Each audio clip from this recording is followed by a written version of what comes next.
4월 25일 아침 저희들에게 주신 하나님 말씀 창세기 38장 12절로 23절까지 말씀입니다.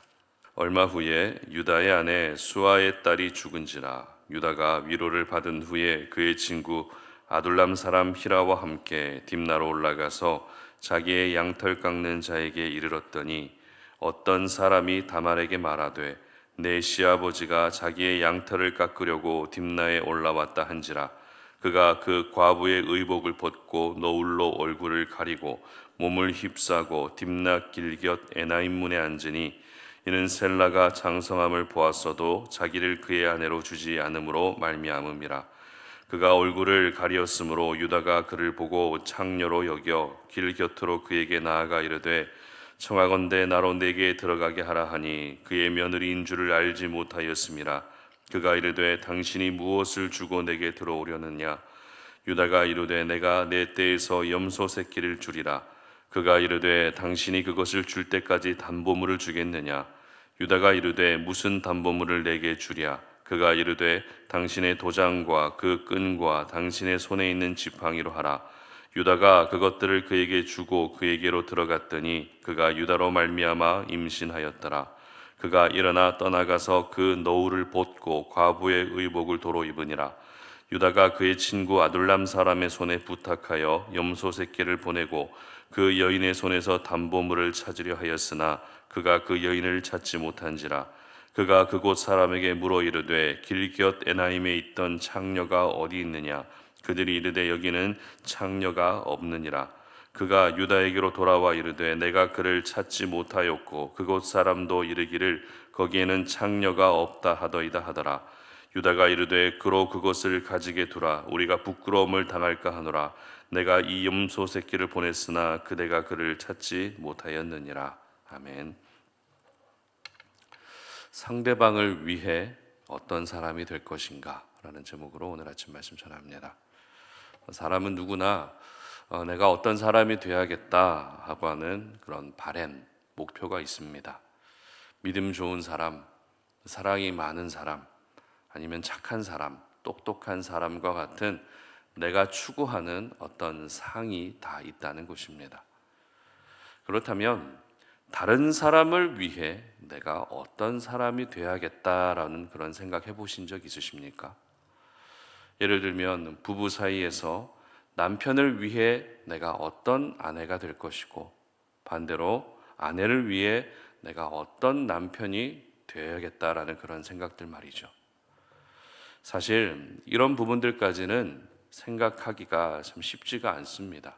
왜냐하면 사람은 누구나 삶의 거의 모든 부분들이 자기 자신에게 포커싱이 되어 있기 때문에 다른 사람들까지 생각할 마음의 여유와 생각의 여유가 별로 없기 때문입니다.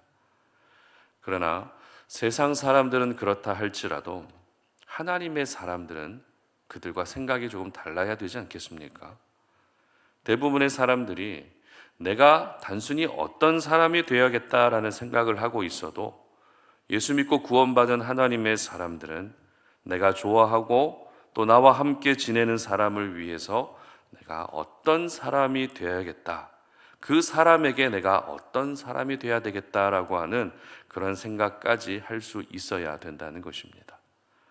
계속해서 저희들은 유다에 관한 말씀을 살펴보고 있습니다. 어제도 살펴본 것처럼 유다의 인생은 한마디로 최악의 인생이었습니다. 그런데 오늘 본문에도 여전히 이 최악이라고 하는 표현이 유다의 모습과 잘 매치가 되고 있습니다. 오늘 본문을 이해하기 위해 상황을 간단하게 말씀드리면 며느리 다말은 유다의 셋째 아들이 이미 장성했는데도 불구하고 그 아들을 남편으로 주지 않자 후손을 얻기 위해서 창녀로 변장해서 시아버지 유다를 통해 아들을 낳으려는 시도를 합니다. 도덕적으로는 분명 잘못된 행동입니다.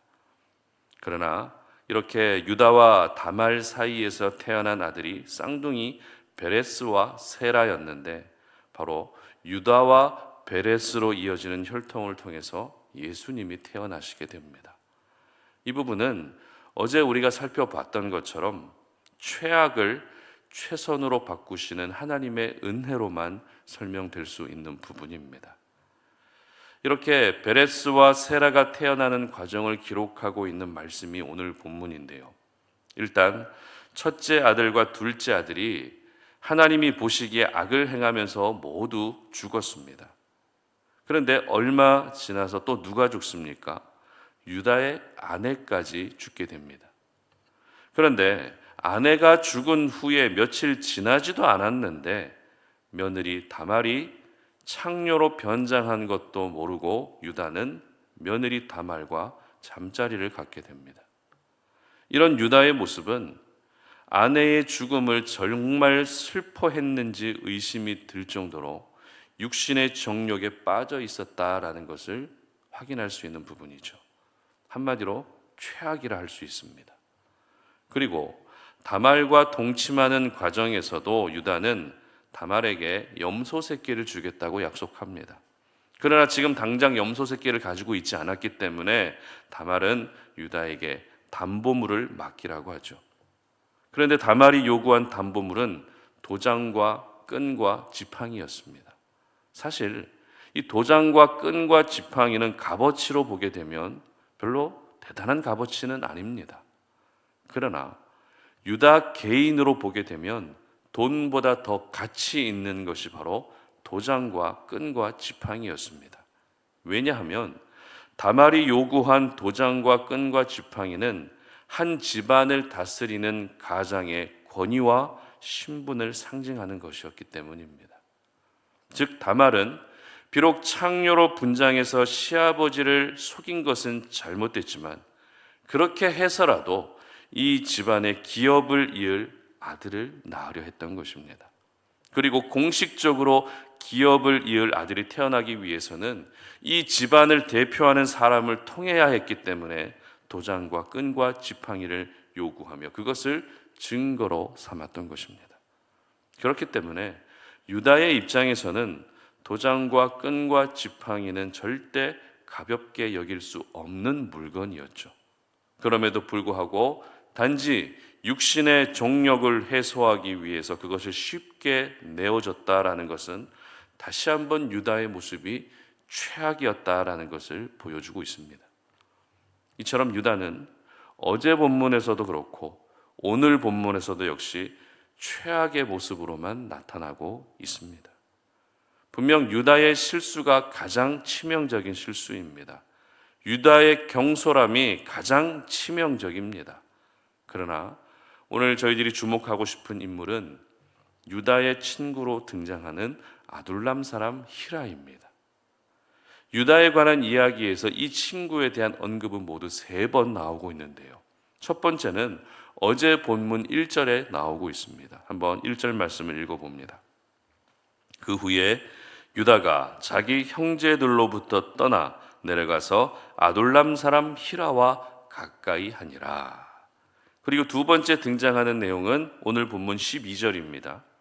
얼마 후에 유다의 아내 수아의 딸이 죽은지라 유다가 위로를 받은 후에 그의 친구 아둘람 사람 히라와 함께 딥나로 올라가서 자기의 양털 깎는 자에게 이르렀더니. 그리고 세 번째는 20절 말씀입니다. 유다가 그 친구 아둘람 사람의 손에 부탁하여 염소 새끼를 보내고 그 여인의 손에서 담보물을 찾으려 하였으나 그가 그 여인을 찾지 못한지라. 사실 아둘람 사람 히라가 어떤 잘못된 행동을 했다거나 죄를 지었다거나 하는 내용은 성경에 기록되어 있지 않습니다. 그런데 이 사람이 언급되는 타이밍을 잘 보시기 바랍니다. 언제 언급되고 있습니까? 유다가 하나님이 기뻐하지 않는 행동을 하기 직전에 항상 단골 손님처럼 등장한다는 겁니다. 마치 유다가 실수하고 유다가 경솔한 행동을 했던 모든 이유가 아둘람 사람 히라와 어떤 연관성이 있는 것처럼 의도적으로 성경이 기록하고 있다는 것입니다. 1절에서는 아둘람 사람 히라의 등장과 함께 유다가 가나안 여인과 결혼하게 됩니다. 그리고 12절에서는 아둘람 사람 히라의 등장과 함께 유다가 육신의 정욕의 죄에 빠지게 됩니다. 그리고 20절에서는 아둘람 사람 히라의 등장과 함께 창녀 다말은 사라지고 며느리 다말만 존재하게 됩니다. 이처럼 성경은 유다의 경솔하고 신중하지 못한 행동 이면에 아둘람 사람 히라가 늘 함께 있었다라는 것을 기록하면서 가장 결정적인 문제는 유다 자신이지만 아둘람 사람 히라 역시 유다의 친구로서 전혀 도움이 되지 못했다라는 것을 우리에게 보여주고 있는 것입니다. 여러분, 영적 친구가 뭡니까? 동역자가 뭡니까? 죄를 부추기는 것이 아니라 죄를 짓지 않도록 막아주고 듣기 싫은 소리라도 해서 경솔한 행동을 하지 않도록 하는 것이 진정한 친구이고 동역자 아니겠습니까? 그러나 아둘람 사람 히라는 유다의 친구가 되어주기는 했지만 유다의 죄는 끊어주지 못한 그런 친구에 불과했던 것입니다.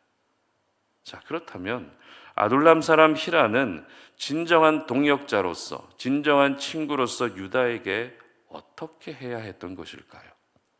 먼저는 유다에게 가나안 여인을 아내로 맞이하면 안 된다는 말을 해줘야 했습니다. 그래도 너희 가정은 하나님을 섬기는 언약 백성인데 이방 여인을 아내로 맞이하는 것을 막아야 되는, 막는 그 일들을 해야 했다는 것입니다.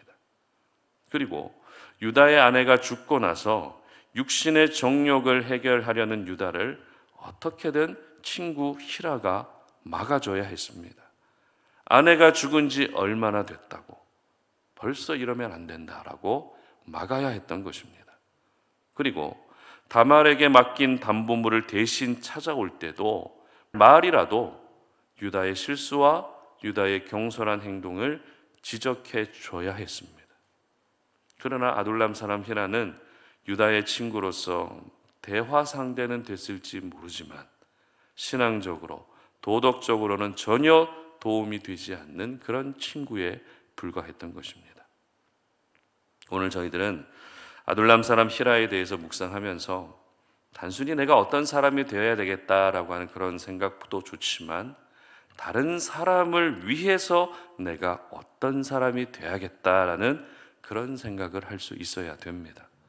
나의 배우자를 위해서 내가 어떤 사람이 되어야 할지, 친구들과의 관계들 속에서도 그 친구를 위해 내가 어떤 친구가 되어줘야 할지, 그리고 믿음의 동역자를 위해서 내가 어떤 사람이 되어야 할지, 그리고 내가 일하는 직장에서 어떤 사람이 되고 교회 안에서도 어떤 성도가 되어야 할지 기도하며 결정할 수 있어야 되는 것입니다. 결국 다른 사람들과의 관계에서 내가 어떤 사람이 되느냐에 따라 상대방이 변하게 되는 것입니다. 하나님의 사람은 언제나 만남이라는 수단을 통해서 선한 영향력을 나타내야 되기 때문에 다른 사람들과의 관계에서 내가 어떤 사람이 되어야 되겠다라고 하는 한층 더 성숙한 고민을 해야 되는 것입니다. 특별히 여러분, 죄를 부추기는 동역자가 되지 않으시기를 바랍니다. 누군가 여러분 주변에서 죄를 짓거나 경솔한 행동을 하는 것을 보면서 하나님의 사람은 그러면 안 된다고 믿음의 권면을 해줄 수 있었으면 좋겠습니다. 그리고 죄를 짓지 않도록 죄를 끊어줄 수 있는 그런 가족이 될 수 있었으면 좋겠습니다. 그 말이 그 순간에는 상대방의 기분을 상하게 하는 말이 될 수 있지만 시간이 지났을 때에는 그 한마디가 그 사람의 영혼을 살리는 생명의 한마디가 되는 것입니다. 바라기는 죄를 부추기는 동역자가 되지 마시고 죄를 관망하는 동역자도 되지 마시고 어떻게든 죄를 끊고 막아줄 수 있는 믿음의 동역자가 되시고 또 가족이 되시기를 주님의 이름으로 축복합니다. 함께 기도하겠습니다. 하나님 감사합니다. 오늘도 하나님이 저희들에게 주신 생명의 말씀을 기억하며 내가 단순히 내 인생을 위해서 내가 어떤 사람이 되어야 되겠다라는 그런 생각보다 내가 함께 살아가는 가족들, 또 함께 알아가고 교제하는 친구들과 동역자들, 그리고 함께 일하는 동료들, 이런 주변의 사람들을 위해서 내가 어떤 사람이 돼야 되겠다라는 더 깊은 성숙한 고민을 할 수 있는 저희들 되게 하여 주시옵소서. 내가 다른 사람들과의 관계에서 어떤 사람이 돼야 되겠다라고 한 이 고민이 바로 그 사람을 살리고 그 사람을 변화시킬 수 있는 통로가 되는 줄로 믿사오니, 내 주변의 사람들이 죄를 짓는 것을 보며 가만히 있지 않게 하시고 그 죄를 끊어줄 수 있는 그런 성숙한 믿음의 사람들이 될 수 있도록 도와주시옵소서. 감사드리며 예수님의 이름으로 기도드립니다. 아멘.